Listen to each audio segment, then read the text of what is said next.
개천절 일부 보수단체의 광화문 집회가 있었습니다. 시민의 안전과 또 방역을 위해서 함께해 준 경찰의 노고에 감사드립니다. 일부 돌발 행위로 인해서 위험천만한 순간도 있었다는 보도가 있었습니다. 이런 와중에 우리 국민의힘의 주호영 원내대표는 광화문 차벽은 코로나 계엄령 선포다, 이런 비판을 했다고 보도됐습니다. 주호영 대표는 국민의 생명과 안전을 먼저 우선해야 하는 공당의 원내대표입니다. 집회 측의 대변인이 아닙니다. 지난 8.15 집회로 생업을 놓아버린 자영업자들, 등교를 늦춰야 하는 학생들의 현실이 눈에 보이지 않는지 묻고 싶습니다. 경찰 봉쇄는 국민의 생명과 안전을 지키기 위한 최소한의 수단입니다. 차벽 운운하면서 보수 집회를 변호하는 국민의힘의 태도에 심각한 우려를 갖게 됩니다. 지난 3년간 청와대 앞 집회가 그치지 않은 날이 없었습니다.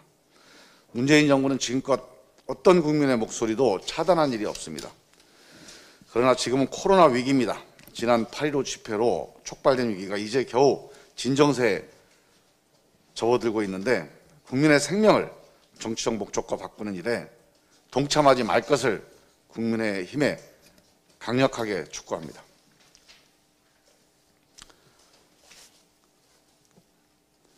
국민의힘에서 공수처장 추천위원을 추천할 것이다 라고 하는 얘기를 하고 있습니다.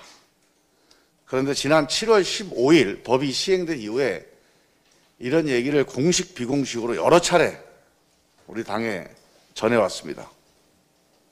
이제 3달이 가까워오고 있는데 시간을 끌기 위한 그런 수가 아닌지 의심하는 사람들이 많이 있습니다.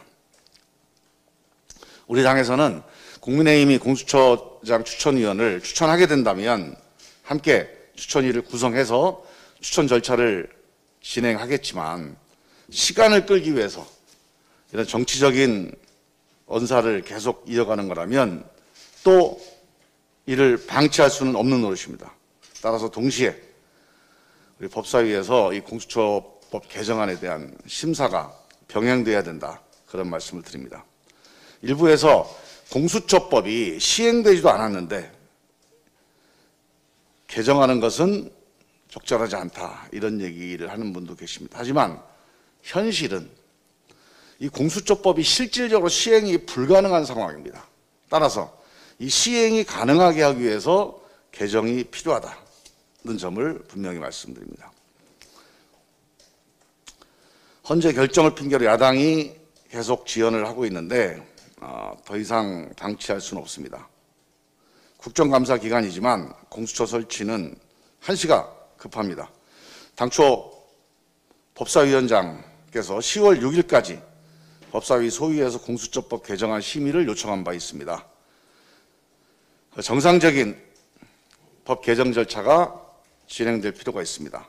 물론 국민의힘이 공수처장 추천위원을 추천한다면 함께 공수처장 추천 절차를 정상적으로 진행할 것이고, 만약에 이번에도 또 시간 끌기로 일관한다면 법사위의 법 개정 작업도 조속하게 진행해야 한다는 점을 다시 한번 강조드립니다. 이상입니다.